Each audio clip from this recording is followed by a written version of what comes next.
So the specifics, we'll see exactly. The president's talked about wanting to see more aid get into Gaza. We've seen, for example, from this podium, talking about how the ambassador and Special Envoy Witkoff have briefed the president after their recent trip to the region. We'll see what specifics come out in terms of future steps, but there are many options being discussed. We want to see as much aid get to the people of Gaza without it being looted by Hamas as possible. Yes. A question about Europe.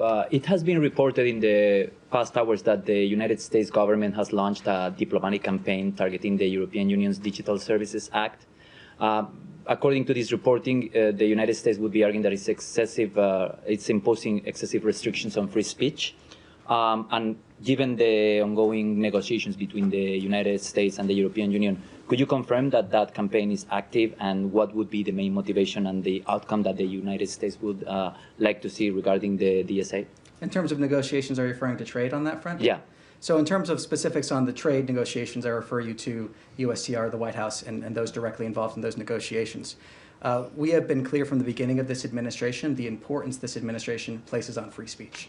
That is something that the Vice President spoke to in Munich when he said democracy rests on the sacred principle that the voice of the people matters. We shouldn't be afraid of our people, even when they express views that disagree with their leadership.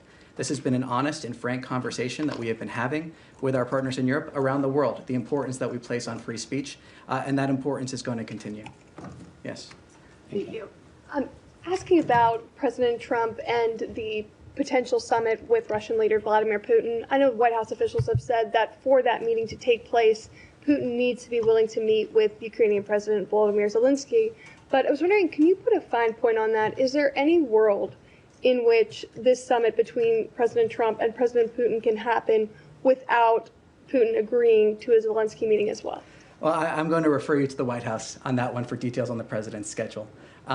What I can say is looking backwards, as the Secretary has described, we have been in continual communication with our partners in Europe, continual communication with Ukraine. Our ultimate goal is to end this conflict, get the parties to the table, see the ceasefire and the long and enduring peace. But for details on the president's schedule, I'll refer you to the White House.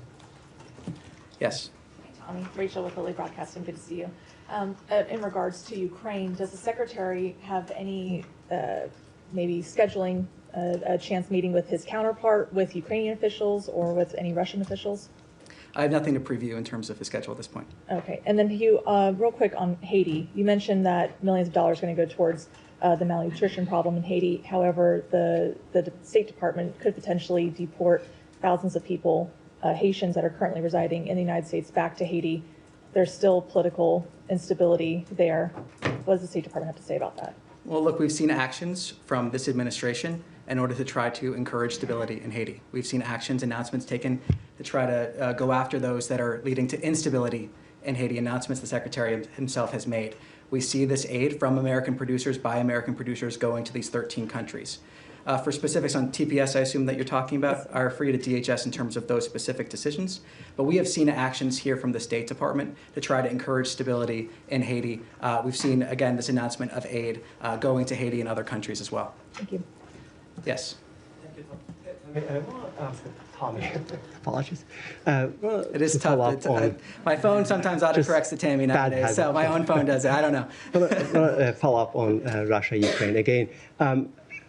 What is your level of trust to Putin that he is not, engaging in another delaying tactic here, and how over-optimistic, or will it be over-optimistic for us to expect anything out of this meeting, potential meeting? Well, it's not a question of trust, it's a question of actions. The president has described how he's been disappointed in the actions that we have seen from Russia over recent weeks. He's talked about seeing actions, not just words. He's described that himself. So this is not a question of trust per se. This is a question of seeing actions to match up the words, but also is indicative of the commitment that we have made clear from the beginning of this administration, that we stand ready to aid in the pursuit of peace, to try to end this conflict, stop the carnage. That is our driving policy here. That remains our driving policy. And getting the sides to the table is key to reaching a diplomatic solution to this conflict. So it's not about trust. It's about action, and it's about doing everything we can to aid in the pursuit of peace and bring this war to an end. And to follow up on Russia again, today marks 17 years since Russia invaded in Georgia. They are, holding Georgian land. They have successfully seems to have implanted their pro-Russian government that is cracking down against Georgian opposition, civil society. So, do you have any comment on both, Russian occupation and also Georgian government's behavior? The United States Embassy in Georgia put out a statement. I refer you to that statement for further details there. Yes. Hey, Tom, following up once again on Russia, Ukraine, you talk about the goal of a peaceful solution. What's at stake if we can't get that peaceful solution from a potential upcoming meeting, if negotiations go nowhere? Well, I'm not going to speculate on what may come out of these meetings. I'm not going to predict the future. What I can talk about, again, is our commitment now, what we have done, what we continue to do, engagement at the highest levels of this administration to try to end this conflict and stop the carnage. We stand ready, like I said, to aid in the pursuit of peace. We continue to do that. So I'm not going to speculate or predict the future, but I can talk about that commitment we've seen already and continue to see. Yes. Thank you. On the West Bank. I'm sorry? Nothing. Okay. Again, thank you, Tom. On the West Bank, it's been much in the news. We've seen legislators go and visit settlements and so on, illegal settlements, talk about settlements. We know that the Speaker of the House was shown actually a plan for annexation. Now, a group of Israeli academicians issued a paper. They said that the West Bank is actually being annexed very quietly and so on.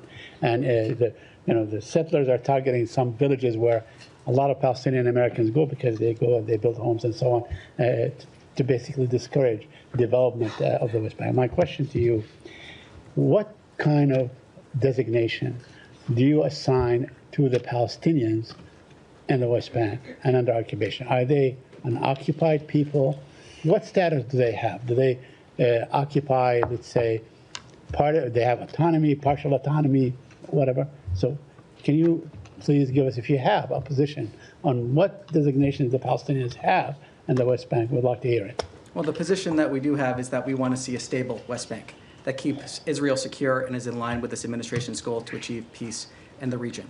Within the short term, we remain focused on ending the war in Gaza. And then once we have broader discussions in terms of what we may see that leads to longer peace and prosperity in the region, I'm not going to preview those here. But we have continually decried violence in the West Bank from this podium and elsewhere, no matter who commits it. And we want to see a stable West Bank that, again, keeps Israel secure and is in line with our ultimate goal to see a prosperous region. Now, the family of Khamis Ayad, who the Palestinian American that was killed last week, have requested the State Department or the U.S. government to investigate the circumstances of his death. He died as a result of fire and smoke inhalation that was started by the settlers. Have you talked to the Israelis about this? Do you have any result? Do you trust their investigation? Well, look, I refer you to comments that spokesperson Tammy Bruce made at this podium just a few days ago. I'll also repeat here that we have no higher priority than the safety and security of the American people. Okay. Yes. Thank you, Thomas. I have two questions. One is related to Europe and the relationship with the U.S. So we've seen in the war in Ukraine a big division in Europe and the inability to sort it out. And how much the issue that we're seeing in Europe, this division, forced the president of the United States to take it over and say, hey, I have to deal with this and try to meet Putin, because the Europeans were unable to kind of put on the table Zelensky and Putin. Well, the president has been clear he wants to see our European partners step up in a variety of different areas. We saw, for example, the recent NATO deal in terms of weapons being sold to NATO, and then they can then give those weapons to who they wish. The president is a deal maker, as the secretary was describing just yesterday. He is a deal maker, and he's able to reach deals on behalf of the American people, but then also that lead to a safer world. So the president stands ready, like I said, to aid in the pursuit of this peace, but he has also been clear that we need to see our European partners stepping up in terms of defense spending, in terms of a whole variety of other measures here. And that remains in terms of needing to see our European partners also step up. Yeah, and if I can ask you on the other front, will the United States will be involved in on the Gaza and Israeli situation beside the humanitarian foundation? Are there in place any other plan to try to bring this war to an end beside diplomacy? Well, so I'm not going to preview what decision the president may make. I already described how he was briefed following the trip Special Envoy Witkoff and Ambassador Huckabee, there's been several different options that have been discussed. The main driver here is creative solutions. We want to see creative solutions, and we want to see a mechanism in place that delivers aid to the people of Gaza without it being looted by Hamas, without seeing aid diversion. That is the primary goal that we're having here. That's what we want to see. And we've been calling for creative solutions in order to get to that end. We've supported the Gaza Humanitarian Foundation because that mechanism, it is a mechanism in which that has been allowed to happen. 110 million meals that have been delivered to the people of Gaza without it being diverted or looted, stolen by Hamas. So we're continuing to call for creative solutions. We want to see more people involved. We want to see partnerships, but based under a mechanism that allows aid to reach the people that need it. Thank you. I want to ask two questions. First, just following up on your topper. Can you tell us a little bit more about when you expect the RUTF to actually move? And can you clarify, is this the same food aid that was previously frozen as part of the review? Well, we had another announcement on food aid. I'm not entirely sure what you're referring to there specifically, but there have been two recent announcements on food. What I can say in terms of this proposal is that this proposal is for 11,285 additional metric tons of RUTF under this award. In terms of these commodities are currently held in warehouses operated by the RUTF, and they're produced by producers in Rhode Island or Georgia. The details of this specific procurement are sensitive. It is ongoing. We've announced this intent to have the $93 million worth of drawing down and then additional procurement. When we have additional information in terms of exact timing, we can provide it. Sorry, Tommy. And can I have one more on? Say that on this specifically, this is stuff that was, your comment said that you're drawing down the entire stock of pre-positioned supplies. And then replacing it as well. So it's Yeah. But all of this stock that you're distributing, this 11,285 tons, was actually purchased and sent to these warehouses in the previous administration. Is that correct? Well, I'll find out exactly when it was sent. I know that there's the 11,285 additional metric tons. So in terms of the breakdown of how much of that is additional versus pre-positioned, I can't speak to now. Well, you said it was additional, an additional 93 million. Okay. Yes, excuse me. That was a request for proposals to producers for the additional 11,285 metric tons. So that's all going to be new. That was the request for proposal for additional metric tons. That is what I have here in terms of making sure I get you the exact specifics on the numbers. I just want to know if this is food assistance that this administration has put into these warehouses, or if it was food assistance that was put in under the previous administration, some of which, as we know, was destroyed. Yeah. So as I was going through the numbers, I do have a breakdown here. Beautiful benefit of having some notes here. So the entire pre-positioned stock of RUTF is 1,209 metric tons, but the funding will also be used to order the production of an additional 11,285 metric tons. Thank you. Can I follow up on the one other question? Now that the Israeli Prime Minister has confirmed in a Fox interview his intention to occupy all of Gaza, can you speak a little bit more on the U.S. position on this? Do you see this as a way that is helpful to secure the release of the hostages still being held there and to see humanitarian aid flow? Well, what I can speak to is our policy and our initiatives here. And our three focuses, as the Secretary outlined yesterday, remain getting humanitarian aid into Gaza without it being looted by Hamas, remains seeing the hostages released, and remains making sure that Hamas cannot continue to exist, because there can be no long-term prosperity with Hamas as a governing force or otherwise within Gaza. So that's what our policy is. That's where our focus is. That's what I can speak to. For further details on Israel's policy, I would refer you to the government of Israel. Yes. Thank you, Tommy. I wanted to follow up on my colleague's question about India, because I understand we've certainly heard, as you mentioned, the president's frustration and upset about India purchasing Russian oil, but we've seen a longer-term tension, it seems, rising in U.S.-India relationship. We saw Indian officials back in May who were upset about the president talking publicly about a role in having brokered a ceasefire between India and Pakistan. We saw the meeting with the Prime Minister of India that was supposed to take place at the G7 in June canceled because the president had to leave early to return to Washington, and now this tension over tariffs.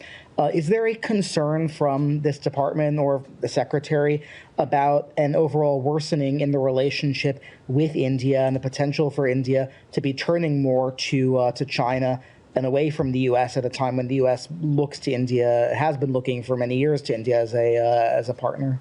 Well, what this is about is an honest, full, and frank dialogue about real concerns that this administration has, that the president has outlined very clearly, addressing those concerns through his actions. He's spoken about them, whether it's about the purchase of Russian oil, whether it's about the trade imbalance. Addressing those concerns is important, and that's part of what it means to have a frank dialogue, to address those concerns that you have, and then hopefully have conversations to see those concerns addressed. So the president's been very clear. His concerns about what he has seen from India speak for themselves. He's truthed multiple times about it. But ultimately, this is about a frank and full dialogue, and that's what it means to advance American interests. That's what it means to really have full diplomatic dialogue with partners to address concerns that we need to see addressed. To the back of the room. Yes. Thanks, Tommy. Earlier today, President Truth, and this is how we call it, right? Truth, that he was hoping that all Arab nations would join the Abraham Accords. Do you have concern that Israel's decision to take over Gaza completely will, if not delay, really kind of jeopardize the ability to move forward with the Abraham Accords? Well, I'm not going to predict the future or speak for the opinions of other governments. What I can say is that President Trump is a deal maker. President Trump wants to see peace and constructive dialogue. He knows how to make a deal. He knows how to bring people to the table. That has been evident both in the previous administration when we saw the beginning of the Abraham Accords and now the Abraham Accords then being something that many people thought would not have been possible, and yet he still was able to accomplish that with many different nations joining the Abraham Accords. So I think what's clear is that the president can accomplish what many people think is not possible. I'm not going to predict the future or speculate on how others may view certain actions, but the president remains committed on this. He's made that clear. Yes. Hi, Tommy. Thank you. In his interview yesterday, Secretary Rubio made it clear that of Russia and Ukraine, the U.S. would have to bring them close enough in order for a meeting involving President Trump to be worthwhile and productive. As of right now, are they close enough? Well, I'm not going to get ahead of what the White House may announce here. I mean, ultimately, the secretary laid out saying that that was one of the things that they were discussing here when we're looking towards a potential meeting or other sort of engagement. So I will leave that to the White House or the president to decide when that happens and take his lead here. And it is a credit to his leadership that we've seen the engagement we have seen, the parties come to the table when they have come to the table, and the further engagement to try to pursue peace here. Assuming they are not close enough and there is no ceasefire in place by tomorrow, which was the previously stated deadline in order to forestall sanctions by the U.S., are sanctions going to be imposed tomorrow, either secondary or any other sort? A lot of speculation involved there. I'm not going to speculate from here. I mean, it was a pretty hard deadline by the president, and administration officials had indicated they were expected to be put in place. Well, as you said, assuming, that's kind of where I draw the line in terms of speculation. Yeah. I'll refer to the White House to speak more to the president and defer to the president. I want to get ahead of him, but not going to speculate from here. One last finer point question. Secretary also in this interview indicated that Special Envoy Witkoff heard from the Russians about what they were asking for in order to bring an end to the war. Did they put any concessions on the table? Well, as the secretary described in his interview yesterday, we saw conditions, which is the first time, as he described, that we have seen some of these conditions that would be needed to see an end to this war. I'll leave it to him to characterize what we saw from the Russians, and conditions is the word that he used. Yes. Thank you so much. Tommy, two questions on Syria. As President Trump has instructed the State Department to review the removal of Syria's sponsor of terrorism status, will that happen soon? And what would that mean in terms of sanctions? Sorry, repeat your question one more time. Yeah. President Trump has instructed the State Department to review the removal of the Syrian sponsor of terrorism status. Will that happen soon, and what would that mean in terms of sanctions? Well, I'm not going to preview the finalization of certain sanctions announcements. When we have something to announce, we'll announce it. What I can say, as the President has said, as Special Envoy Barrack has said, as the Secretary have said, we want to give Syria a chance for greatness. And that Syria is at a critical crossroads here when it comes to the ability to achieve that. So we continue in dialogue here. We continue having the conversations with all different stakeholders in the region. When we have something to announce, we'll announce it. And the second question, as you are mediating the negotiation between the Syrian Democratic Forces and the Syrian government, have you seen any progress in these negotiations recently? And last week, Tammy said that the U.S. position has not changed on the evolution of these negotiations. Can you clarify that whether the U.S. dictating the Syrians and SDF in these negotiations, or if you are leaving that for the Syrians to make decision if they want a federal state or if they want to have a centralized state. Well, Special Envoy Barrack has spoken about this. I'm not going to go further than his comments in terms of talking about sensitive conversations between different parties. I refer you to his comments on more detail there. Yes, Michelle in the back. Thank you. I'm sorry, I'm sitting way back. Can you explain why the State Department is rewriting the human rights report? I understand it's coming out soon, but it's been changed, and you're dropping certain things like LGBTQ rights. Just explain why. Yeah, what I can say is that this human rights report, in terms of the one that is set to upcome, just for people watching at home, is set to talk about 2024. It is a series of reports for different countries. Part of the reason why we are seeing an effort to readjust this is to make it more readable, to make it more digestible, and also to reflect some of the changing priorities that we've seen from the previous administration to this one, priorities that were voted by the American people, and we at the State Department are here to carry out and fulfill. So we're seeing an ongoing conversation, and in regards to that, we're seeing an effort in order to try to make this more usable, more readable, while also reflecting the changing priorities of this administration compared to the last one. So it's always in the past seen as not a political thing. I mean, it's you're judging people based on human rights law, and but does this mean that you see it as a political tool? No, not at all. I mean, we have seen changes in the previous administration when President Biden took office, changes in terms of different examples that are used. Speaking of past reports, the examples in these reports are oftentimes illustrative, highlights of ways that we want to or concerns we want to raise or conversations we want to have. So, no, it's more of just making sure that we're implementing the policy and priority of this administration. It's not political in terms of how that was described. Yes. Questions on Azerbaijan and Armenia. First, there are reports that the trilateral summit on Friday at the White House with Azerbaijan and Armenian leaders will result in the signing of an initial peace deal. Can you confirm? Could you please elaborate on that? And also, could you please clarify the U.S. position on this Zangezur corridor, this transit corridor? Well, on that second point, let me see if I can get you more details there. On your first, I refer you to the White House for details on what will happen. It may or may not be happening at the White House. And on Turkey, like, how do you see Turkey's role in this? We know that Turkish President Erdogan recently, both separately, met both with Armenian and Azerbaijan leaders. You know, how does the U.S. see Turkey's role in this peace process, and also generally overall its role in you know, post-conflict regional order? Well, what I can say is that both the President and the Secretary have said we hope to see, speaking in general, some sort of agreement soon. They've both said that multiple times. The Secretary often talks about this when he has the opportunity. When there's something to announce, we'll announce it. In terms of the specifics of how that looks, when we have something to announce in terms of specifics, I'm not going to speculate or get ahead of those announcements at this time. Yes. Yes. Oh, thank you so much. My name is Erdana from Haber Agency. U.S. Ambassador to Uzbekistan, Mr. Jonathan Hennick, said that it's the best time for Donald Trump to visit Central Asia. I know you don't speak for President, but this year is 10th anniversary of C5+1 platform, where Central Asian 5 countries engage with United States to make the relationship more fruitful. So do you have any plans to do for this year? Because it's already August and we have like 3 months left. Anything planned for United States and Central Asia cooperation? Well, nothing to preview at this point in terms of scheduling there. Yes. Okay. Thank you. My name is Nazira Karime. I'm Afghan journalist. I have 2 questions, sir. One question is any update about U.S. policy toward Taliban regime. Number 2, Foreign Minister of Taliban had a plan to visit Pakistan. There is rumor that United States stopped him, prevented his visa. Is it true? And my second question, President Trump said we are going to help Afghan allies to come to the United States, the people who has a SIV visa.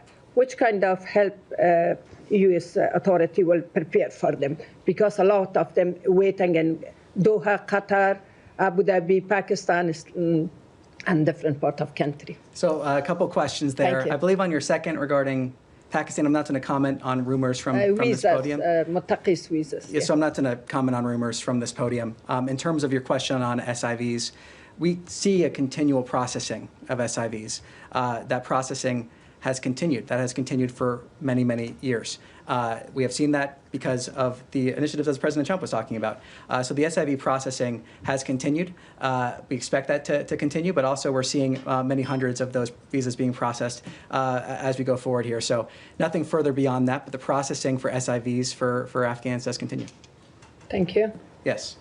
Thank you. I would like to ask you about Serbia. Secretary Rubio had a meeting with Serbian officials yesterday.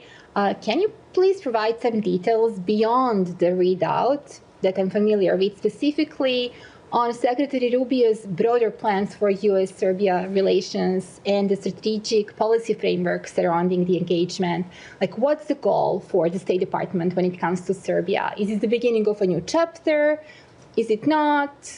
What do you have for me? Well, nothing further to provide beyond the readout, so I'll refer you to that readout for further information. And with that, that's all I have for today.